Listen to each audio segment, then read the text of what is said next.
Bora lá? Começando com clínica médica, a gente tem um paciente de 20 anos que dá entrada na UPA com quadro de dispneia e tosse nas últimas 24 horas, com piora nas últimas 24 horas. Ele apresenta no exame físico uso da musculatura acessória, taquipneia com 32 incursões por minuto e está saturando 90% em ar ambiente. O paciente disse que já teve episódios semelhantes na infância, mas nos últimos anos estava assintomático.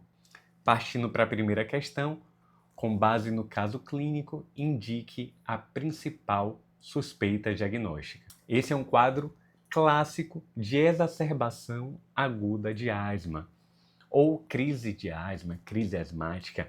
Todas essas possibilidades serão aceitas. Lembrando que a asma é uma doença inflamatória crônica das vias aéreas que é caracterizada por períodos de obstrução reversível que podem ser desencadeados por infecção, por alérgenos, por estresse, por abandono do tratamento. O histórico de sintomas semelhantes na infância, somado à ausência de febre, à presença de sibilos, dispneia progressiva e uso de musculatura acessória, vai reforçar o nosso diagnóstico. Mesmo em adultos jovens, a asma pode permanecer silenciosa por anos e voltar a se manifestar de forma grave diante de um gatilho, como um quadro viral ou a exposição a irritantes ambientais. Seguindo para a segunda questão, indique 2 itens da terapia medicamentosa de escolha no contexto da emergência. O tratamento de primeira linha, ele inclui broncodilatadores de curta duração, como por exemplo salbutamol, e corticosteroide sistêmico, que pode ser prednisolona, se for uma crise mais leve, ou metilprednisolona. A depender da gravidade, a gente consegue associar também um anticolinérgico de curta ação, como o ipatrópio. O objetivo vai ser promover broncodilatação rápida, conter a inflamação brônquica e melhorar, por consequência, a oxigenação e aliviar os sintomas. Antes da gente seguir para a terceira questão do caso, bora revisar rapidinho a classificação da crise asmática e como a gente conduz de forma prática para a prova. Se for uma crise leve ou moderada, o paciente ele consegue falar frases completas, ele não está agitado, a frequência costuma ser menor que 30, ele costuma saturar mais de 90% sem uso de musculatura acessória. Crise grave. A fala já é entrecortada, o paciente muitas vezes está agitado, usa a musculatura acessória, frequência respiratória maior que 30 e saturação menor que 90.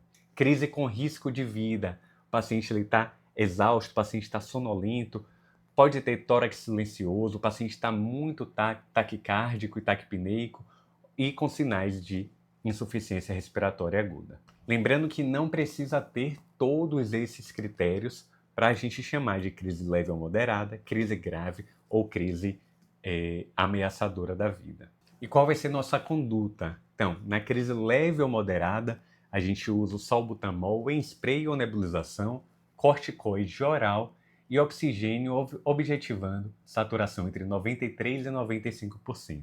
Na crise grave ou na crise com risco de vida, a gente já usa salbutamol mais ipatrópio de regra, corticoide endovenoso e a gente considera sulfato magnésio, sempre deixando pronto o suporte ventilatório. Voltando para o caso, terceira pergunta, indique o método de avaliação complementar que pode ser utilizado na emergência para avaliar a gravidade do caso e resposta ao tratamento. A resposta aqui é o Peak Flow, ou medidor de pico de fluxo respiratório.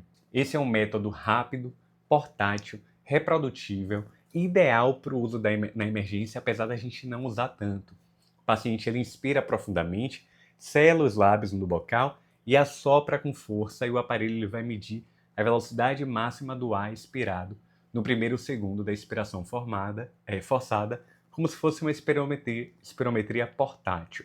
Na prática, vai permitir quantificar o grau da obstrução das vias aéreas, ajuda a gente a classificar a gravidade e a gente consegue monitorar a resposta ao tratamento, porque tende a melhorar com o uso das medicações broncodilatadoras. Lembrando que valores abaixo de 50% do valor previsto para a idade e sexo indicam crise grave. Se o valor melhora após o uso de broncodilatador, é sinal de uma boa resposta terapêutica, algo que pode passar despercebido apenas pelo exame físico. Por isso, o PeakFlow é considerado o melhor exame complementar inicial em crise de asma no contexto da emergência. E para fechar essa situação problema, com contexto mais para a prova Strix, asma é um tema clássico da prova, pode aparecer tanto em clínica quanto em pediatria.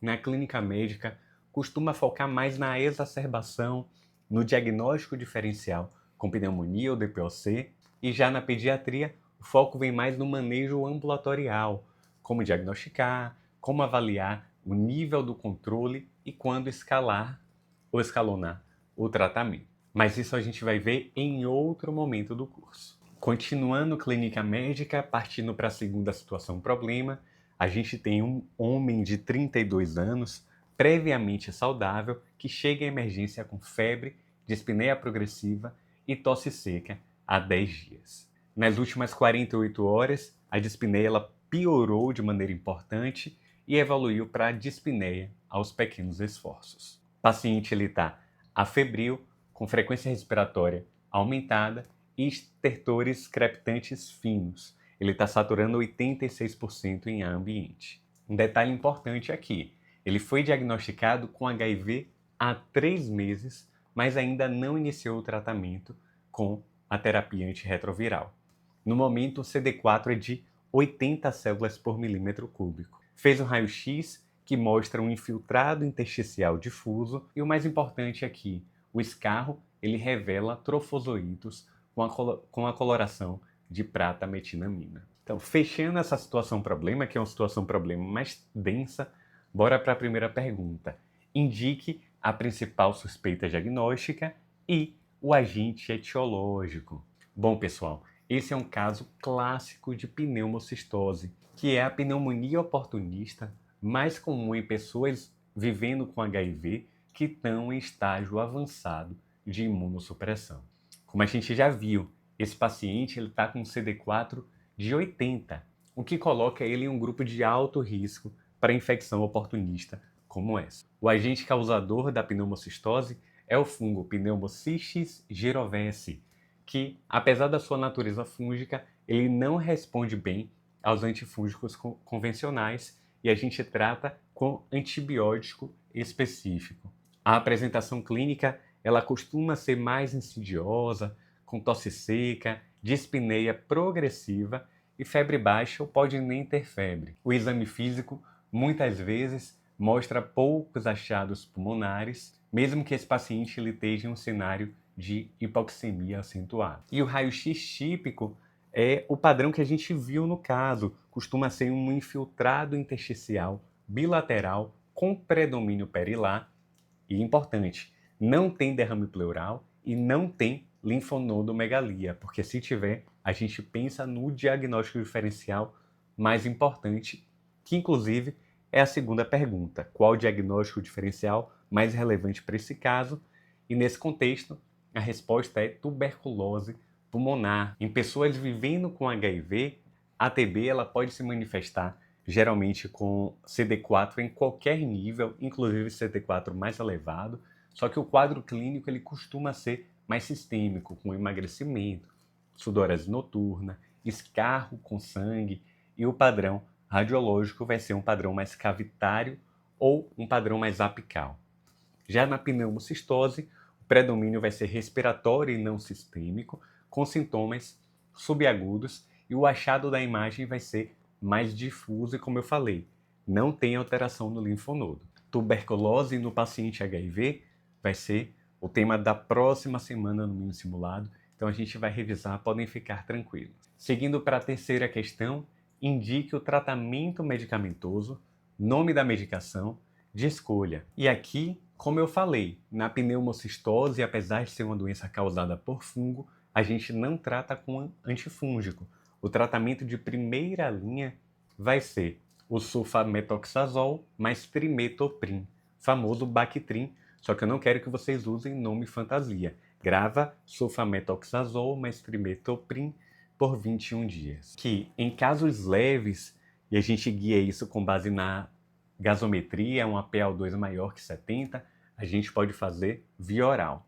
Como o nosso paciente do quadro, a gente já viu uma PaO2 de 58, a indicação é usar por via intravenosa, em preferência em relação à via oral, com a possível transição com o tratamento para via oral quando o paciente ir melhorando.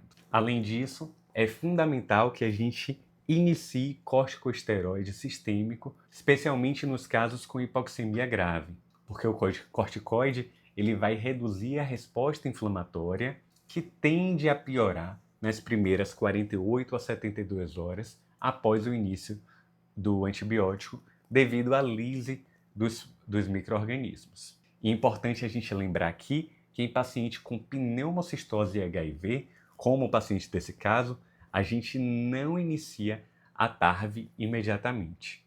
A recomendação oficial é aguardar cerca de 2 semanas para começar o tratamento, justamente para reduzir o risco de uma complicação chamada síndrome da reconstituição imune, que é um quadro inflamatório exacerbado que geralmente agrava os sintomas respiratórios e compromete a recuperação do paciente. A gente pode precisar, inclusive, de uma via aérea definitiva nesses casos. Esse ponto ele já foi cobrado pela Strix e vocês têm que estar atentos em casos de infecção oportunista, não começar TARV imediatamente, aguardar abaixar um pouco a resposta inflamatória. Eu trouxe para vocês um material com os pontos-chave de forma resumida e objetiva. Lembrar que a pneumocistose ocorre geralmente quando o CD4 é menor que 200, mas mais comum ainda quando é abaixo de 100.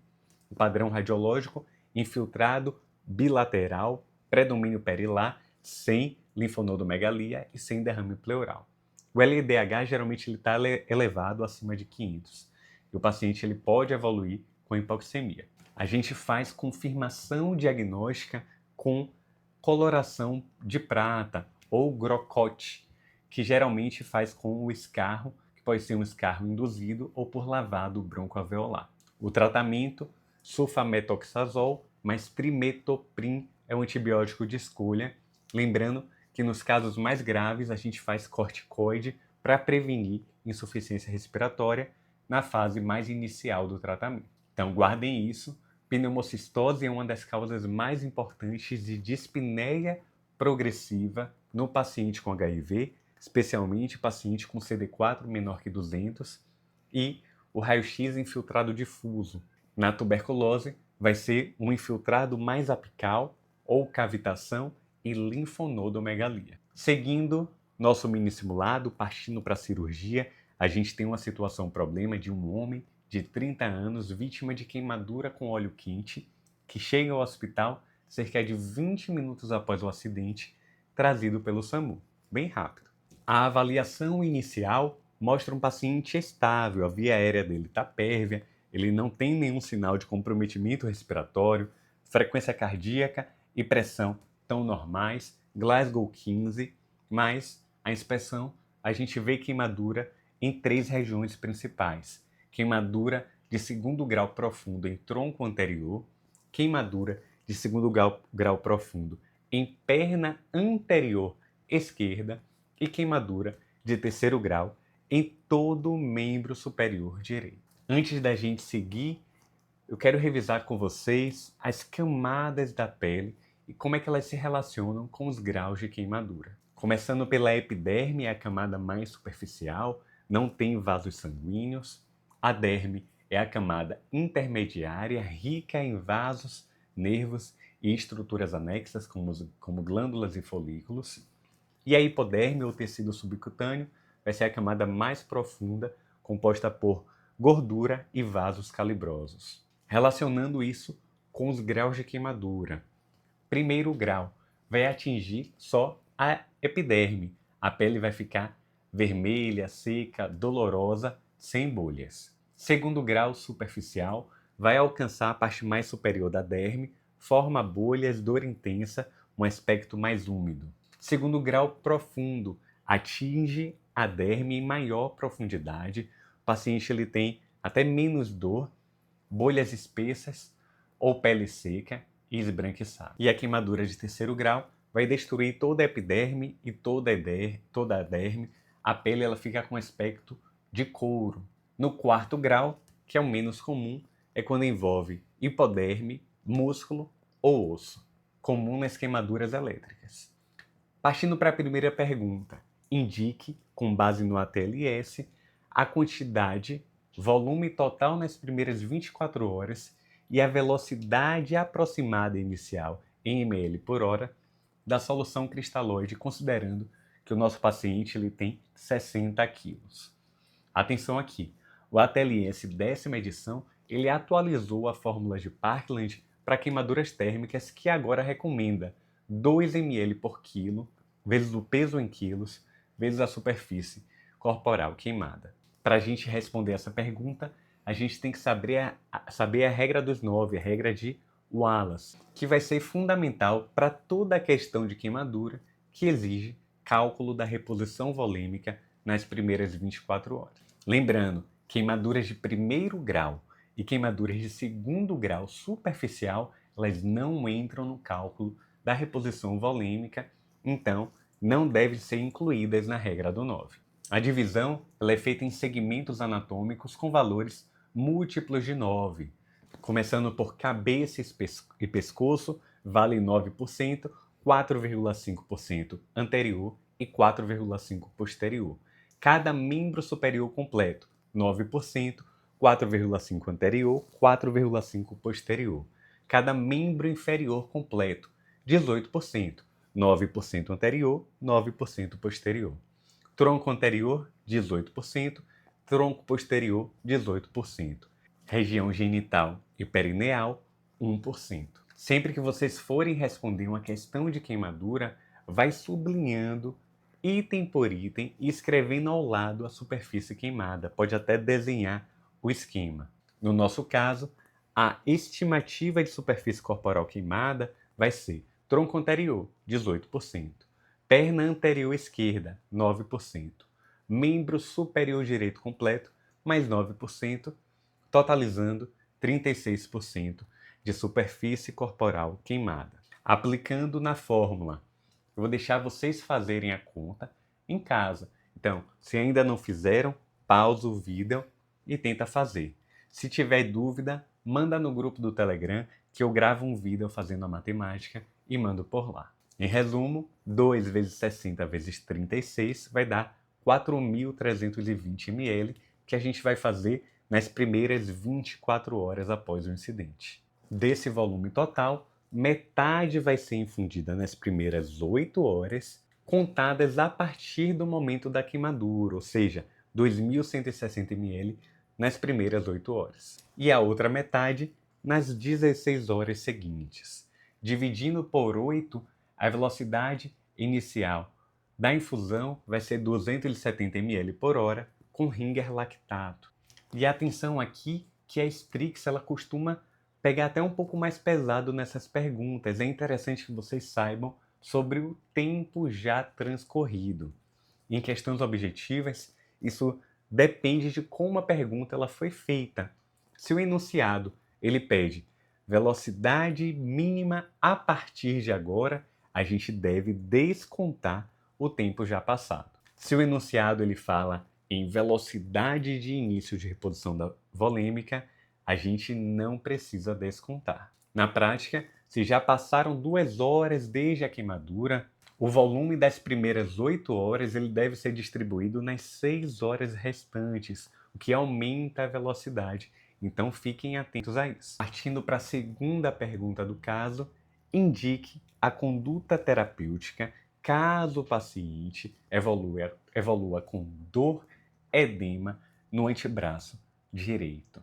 E meninos, esse é um caso, uma pergunta clássica da Strix. Guardem a seguinte associação: queimadura térmica, seja por chama direta, por óleo, por água quente, por ar quente, a gente faz escarotomia. Queimadura elétrica, que vai ter lesão muscular mais profunda, a gente faz fasciotomia. Porque na queimadura térmica, o tecido ele forma uma espécie de carcaça inelástica que comprime os vasos e prejudica a perfusão. A escarotomia, ela alivia essa compressão ao fazer uma incisão na pele espessada.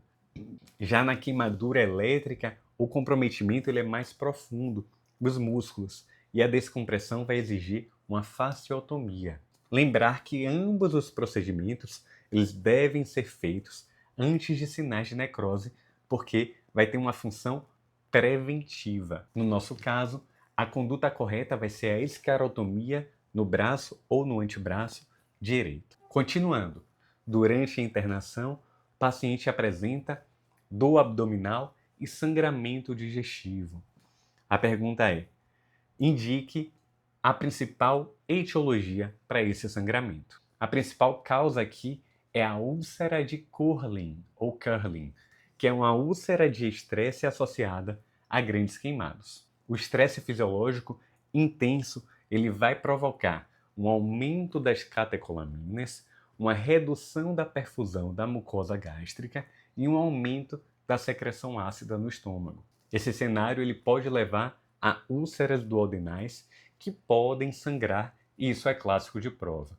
Por isso, todo grande queimado ele deve receber profilaxia com inibidor de bomba de prótons desde a admissão. O diagnóstico é clínico, mas a endoscopia ela pode ser indicada se houver queda de hemoglobina ou exteriorização de sangue. Agora uma questão extra para vocês refletirem. Meses após a recuperação, o paciente desenvolve uma úlcera na cicatriz da queimadura de difícil cicatrização. Indique a principal suspeita diagnóstica. Pensem aí.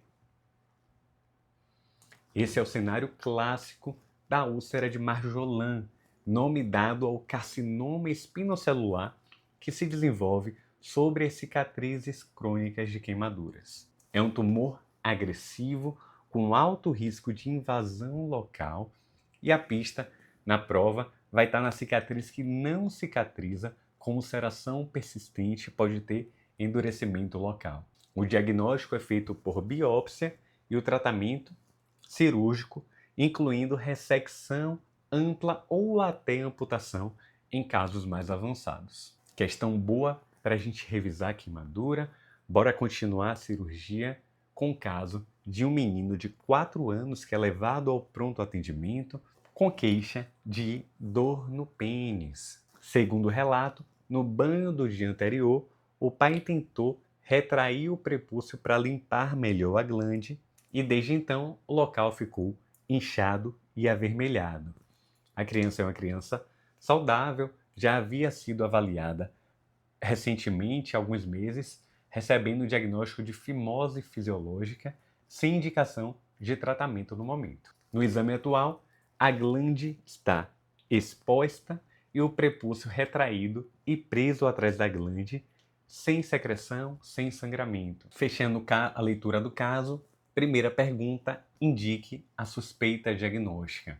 Pessoal, esse é um caso típico de parafimose. Parafimose ocorre quando o prepúcio ele é retraído e não consegue mais retornar à posição normal, ficando preso atrás da glande. E isso vai comprometer o retorno venoso linfático, levando a um edema progressivo e risco de isquemia local se não for tratado rapidamente. É uma urgência urológica. Vale lembrar que a fimose fisiológica ela é comum em crianças pequenas e não deve fazer uma tentativa de força mecânica, porque a manipulação inadequada, tentando expor a glande à força, pode justamente desencadear esse tipo de complicação, a parafimose. Seguindo para a próxima pergunta, indique o procedimento inicial que deve ser tentado para a correção do problema. Pessoal, a primeira conduta é tentar reduzir manualmente o prepúcio. Então vocês podem escrever redução manual do prepúcio. A gente usa lubrificação e pode fazer também analgesia tópica ou sistêmica. E aí faz uma pressão leve na glande enquanto traciona o prepúcio para frente, tentando reposicionar ele por cima sobre a glande. Esse procedimento ele resolve a maioria dos casos. Caso a manobra não funcione, aí tende a fazer procedimento cirúrgico com a equipe de urologia. Mas a prioridade é sempre tentar resolver o problema de forma conservadora, principalmente em um ambiente ambulatorial. Então, terceira pergunta, indique o procedimento cirúrgico que pode evitar a recorrência do problema. Nossa resposta aqui é circuncisão ou postectomia. É o procedimento definitivo que retira o prepúcio e elimina o risco de recorrência tanto da fimose quanto da parafimose. Ele não é realizado de forma imediata na urgência, mas pode ser indicado de forma eletiva após a resolução do quadro agudo. Antes da gente encerrar essa situação problema, vale a pena que eu comente um pouco uma classificação que foge até um pouco da lógica da medicina, que são os graus de fimose, onde os graus mais baixos são justamente os graus mais graves. A classificação de fimose ela é feita da forma inversa do que a gente está acostumado a ver. Quanto menor o grau, maior o grau de obstrução prepucial e mais difícil a exposição da glande. Bora revisar junto. O grau 1, o orifício é muito estreito, sem qualquer exposição do meato ou da glande. É o grau de maior gravidade. O grau 2 expõe apenas o meato uretral, sem conseguir visualizar a glande. Grau 3, exposição parcial da glande, mas sem alcançar metade da sua extensão. Grau 4, exposição de quase toda a glande, apenas difícil de mostrar o sulco coronal. O grau 5, que não é fimose, ou seja, prepúcio normal, a gente vê a exposição completa da glande com retração fácil, considerado normal em crianças a partir de 3 a 5 anos. Essa classificação é importante para orientar o manejo clínico, indicando quando é possível manter apenas conduta conservadora, como uso de corticóide tópico, higiene adequada e quando há indicação formal de postectomia, geralmente nos graus 1 e grau 2 persistente ou quando tem um episódio prévio de complicação como a parafimose. Antes da gente seguir, pausa estratégica, a gente finalizou cirurgia, que veio um pouco mais intensa, e esse é o momento ideal para a gente recarregar um pouco. Respirem fundo, vão beber uma água, pega um pedacinho de chocolate, dá uma alongada e, agora sim, bora para a segunda metade da resolução, começando ginecologia e obstetrícia. A gente tem uma paciente de 28 anos que comparece ao ambulatório com queixa de irregularidade menstrual desde a menarca. Ela relata ciclos que varia desde 35 a 60 dias, além de ganho de peso progressivo nos últimos 5 anos, acne e aumento de pelos pelo corpo. A paciente está tentando engravidar há 1 ano sem sucesso.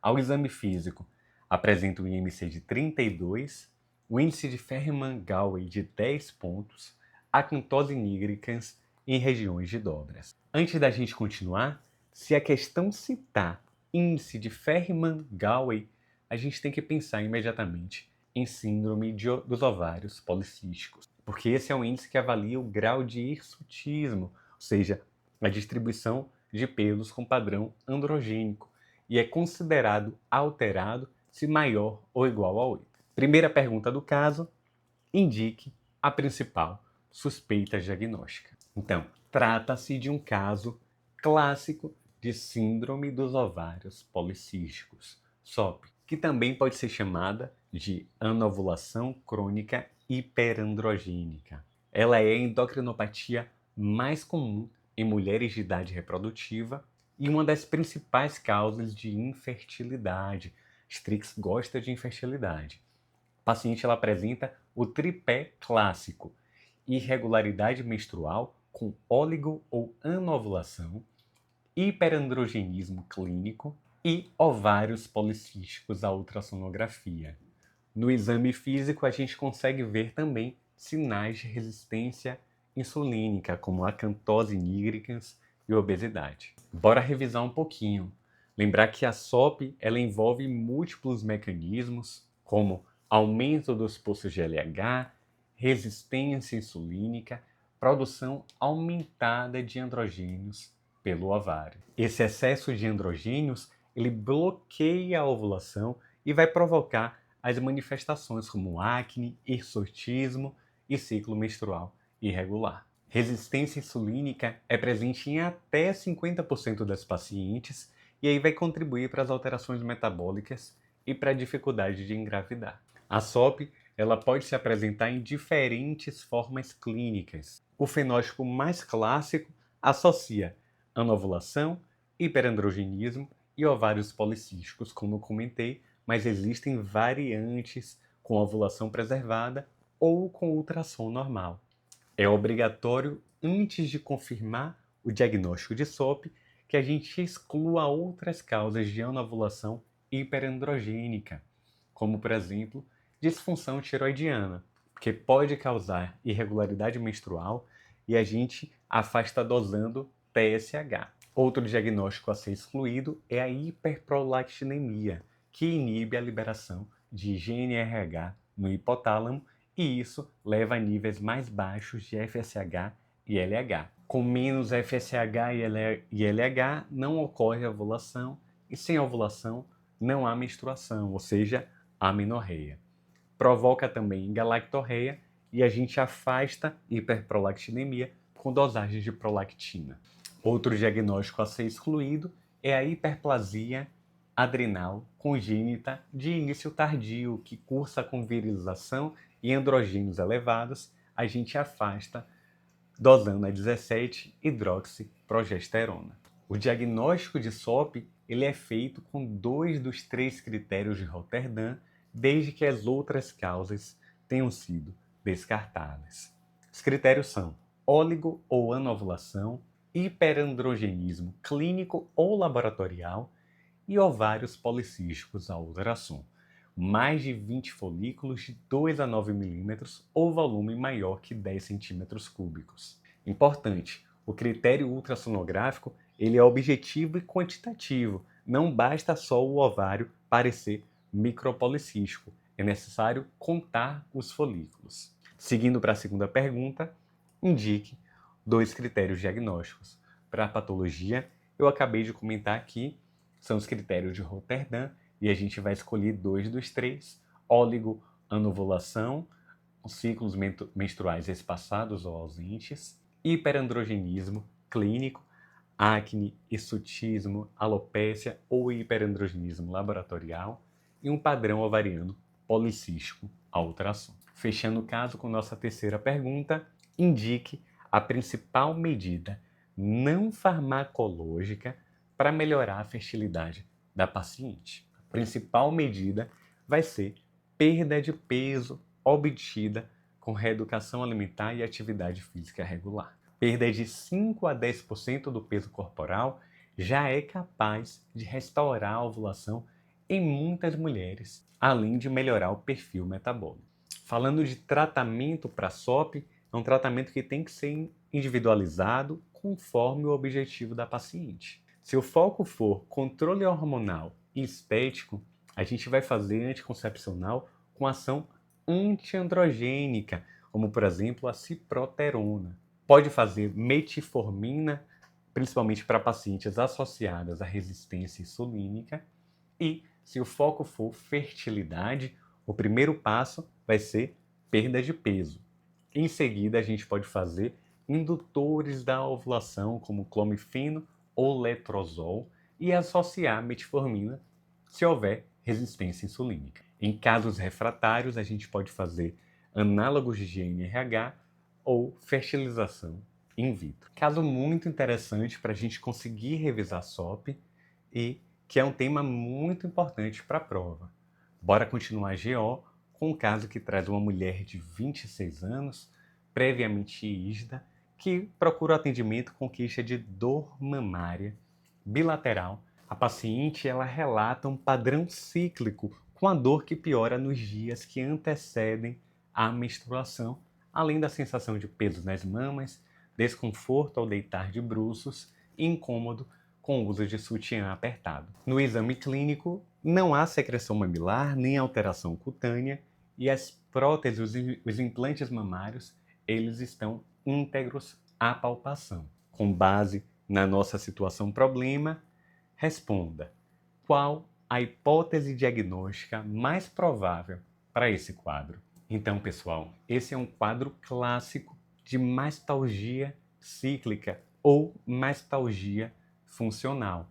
É a forma mais comum de dor mamária em mulheres jovens e ela está associada às flutuações hormonais do ciclo menstrual, principalmente pelo predomínio de estrogênio na fase lútea.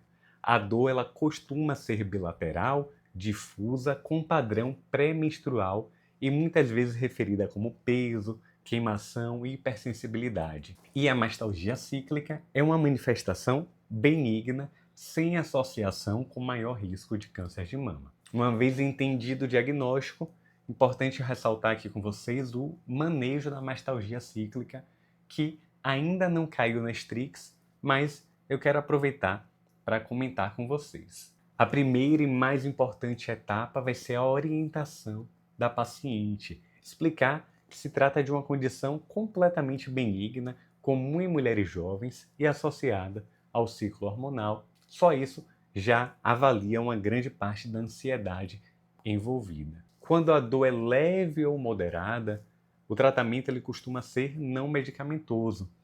Pode ser recomendado o uso de sutiãs com boa sustentação, a aplicação de compressas mornas no período pré-menstrual, redução de cafeína e gordura na dieta, apesar de que não tem tanta evidência, é meio controverso isso, e atividade física regular. Nos casos de dor intensa e limitante, o tratamento ele pode incluir medicações hormonais, como tanazol ou tamoxifeno, ou até mesmo anticoncepcional com efeito antiestrogênico. Mas essas opções elas são usadas muito restritamente, com cautela, porque tem muito mais efeito colateral, só faz quando as medidas anteriores não funcionam, e em casos mais graves e limitantes. Associado, a gente pode fazer anti-inflamatório comum, como ibuprofeno, nos momentos de dor para alívio pontual. O mais importante vai ser personalizar o tratamento considerando a intensidade dos sintomas, o impacto na qualidade de vida e o desejo da paciente em relação às opções medicamentosas. Seguindo para a segunda pergunta, no exame físico foi palpado um nódulo de 2,3 centímetros no quadrante superolateral da mama. Qual é o exame de imagem mais indicado para a complementação desse achado? Como a paciente ela tem menos de 30 anos, o exame de escolha é a ultrassonografia mamária. O ultrassom ele vai permitir avaliar a natureza desse nódulo, se é um nódulo sólido, cístico ou misto, além de caracterizar borda, vascularização e sinais de suspeita de malignidade. A mamografia ela vai ser reservada principalmente para pacientes com mais de 30 e 35 anos ou em situações de achado inconclusivo pelo ultrassom, que é um método bem adequado nesses casos. Agora, terceira pergunta: qual o exame padrão ouro para avaliação de possível ruptura de prótese mamária? Na suspeita de ruptura de prótese, o padrão ouro é ressonância magnética das mamas. Ela é mais sensível do que o ultrassom, principalmente para detectar a ruptura intracapsular, que pode ser silenciosa no exame físico. O achado clássico é o sinal da concha, que a gente observa múltiplas camadas onduladas dentro da cápsula da prótese. O ultrassom ele pode ser usado inicialmente, mas o exame de escolha é a ressonância magnética porque tem mais sensibilidade e especificidade. Fechando com os principais pontos do caso, lembrar que mastalgia cíclica é benigna e comum em mulheres mais jovens por conta da flutuação hormonal. A ultrassonografia ele é o exame de escolha para nódulo mamário em mulheres abaixo de 30 anos.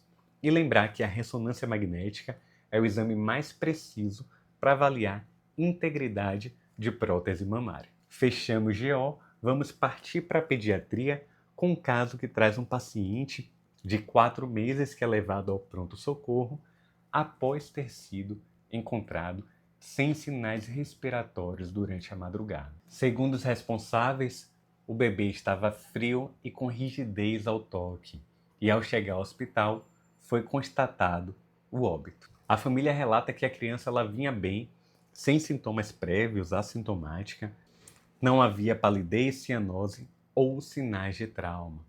O exame externo do corpo também não revelou alterações. Diante desse caso, indique a principal suspeita diagnóstica. A principal hipótese aqui, pessoal, é a síndrome da morte súbita do lactente, que é uma condição relacionada à morte inesperada de um bebê aparentemente saudável que se dá durante o sono e que permanece sem explicação mesmo após a investigação adequada, pelo exame físico, pela necrópsia, pela revisão do histórico do paciente. O pico de incidência é entre 2 e 4 meses e ela representa uma das principais causas de mortalidade pós-neonatal.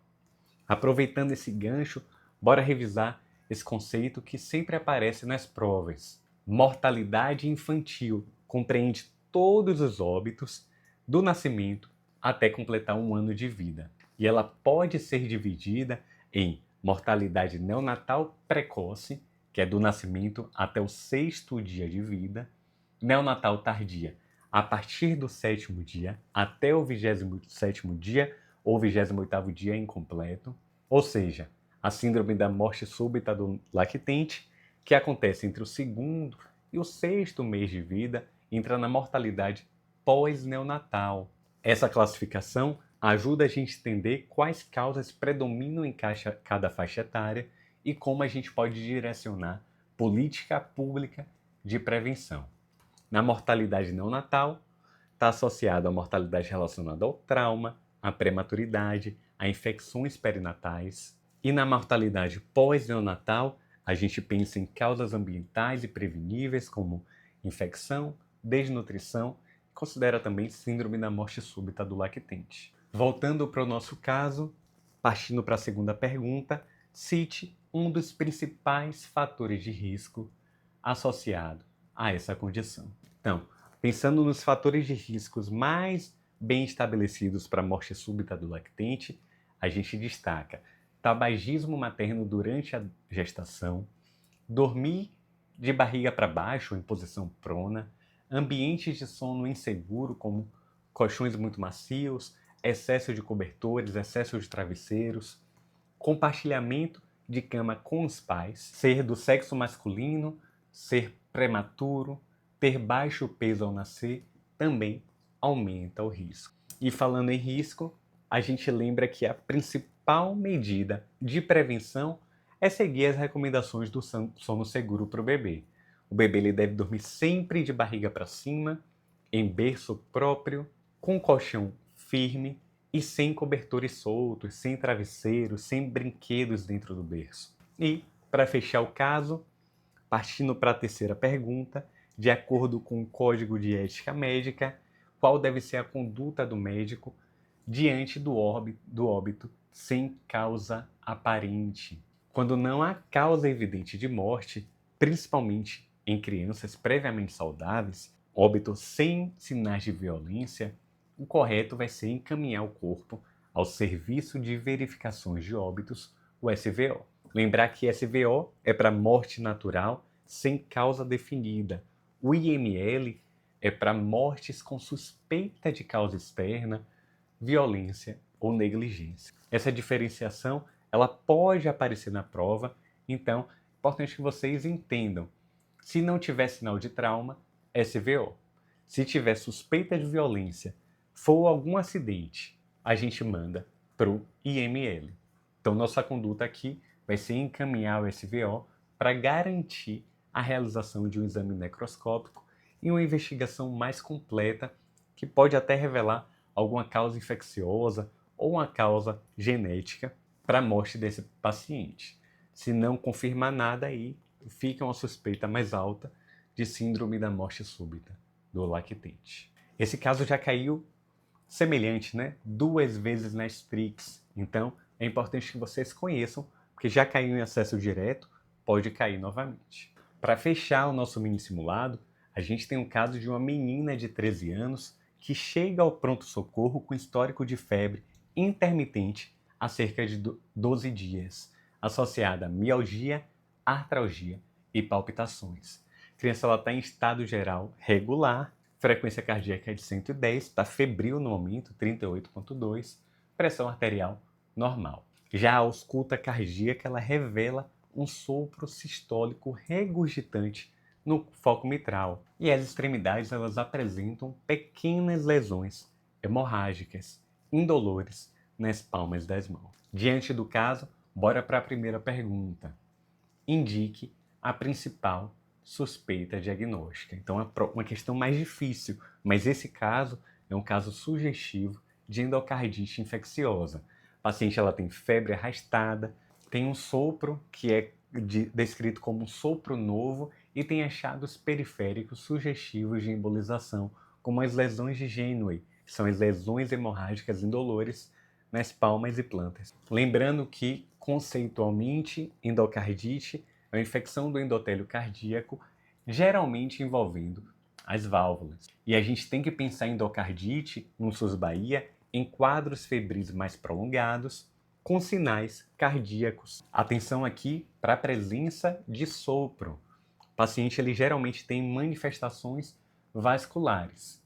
A gente pensa mais ainda se houver fatores predisponentes, como cardiopatia prévia, válvulas ou uso de imunossupressão, mas já caiu, assim como no nosso caso, sem nenhum fator de risco aparente. Seguindo para a segunda pergunta do caso, cite o agente etiológico mais frequentemente associado. No cenário de endocardite subaguda em válvula nativa, o principal agente vai ser o Streptococcus viridans, um grupo de streptococcus da flora oral.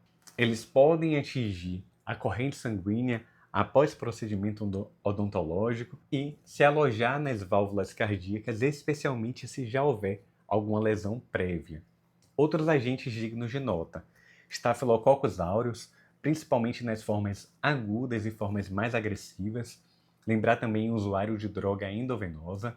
Lembrar também do enterococo, dos enterococos, principalmente em pacientes idosos com comorbidades urogenitais ou gastrointestinais. E, para concluir, a terceira pergunta, a banca quer saber qual o principal exame de imagem a ser realizado para a confirmação diagnóstica.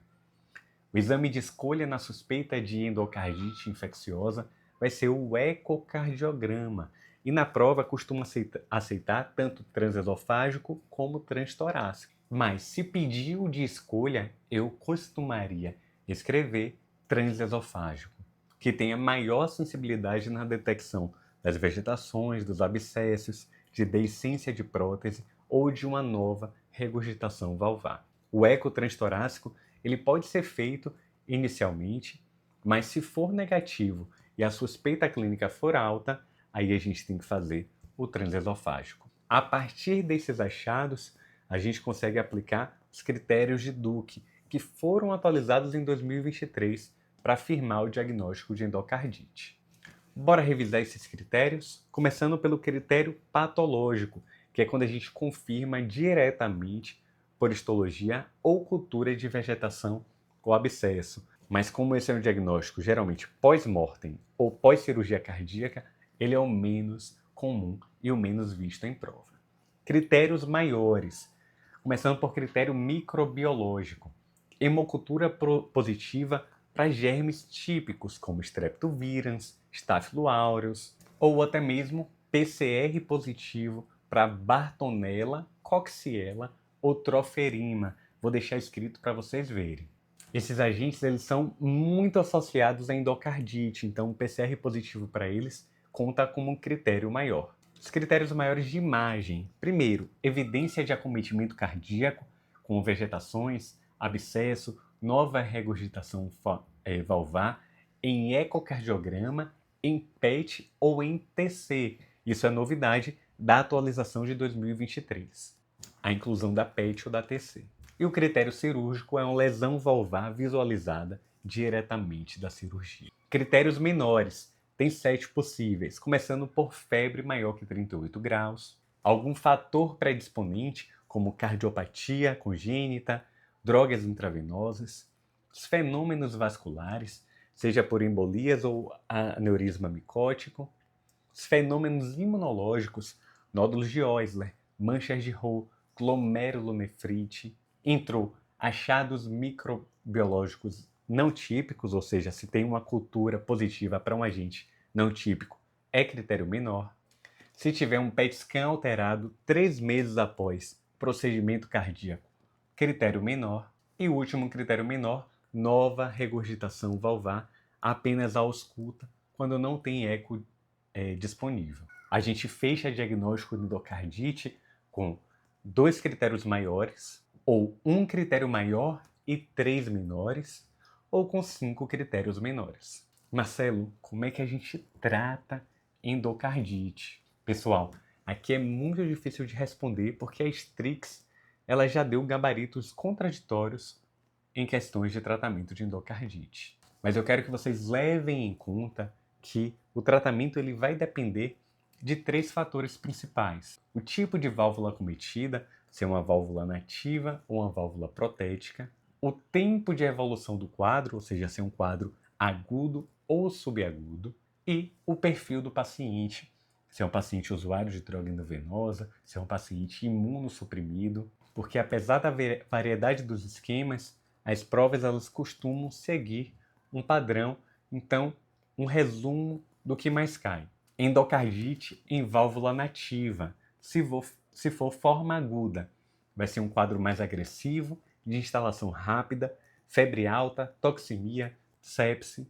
O agente mais comum é o Staphylococcus aureus, e o tratamento que a gente faz empiricamente é com oxacilina mais gentamicina. Se for um paciente alérgico à penicilina ou for um estáfilo MRSA, MRSA, ou meticilina resistente Staphylo aureus, a gente faz vancomicina ao invés da oxacilina. Se for um paciente usuário de drogas intravenosas, vai ter um risco mais elevado para MRSA e para gram negativo.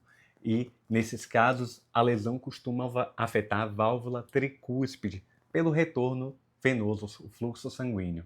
A gente faz um esquema mais abrangente com vancomicina e cefepime ou imipinem, se tiver um risco de pseudomonas muito alto. Na forma subaguda, a gente vê uma evolução lenta, sintomas mais arrastados, como o da nossa paciente.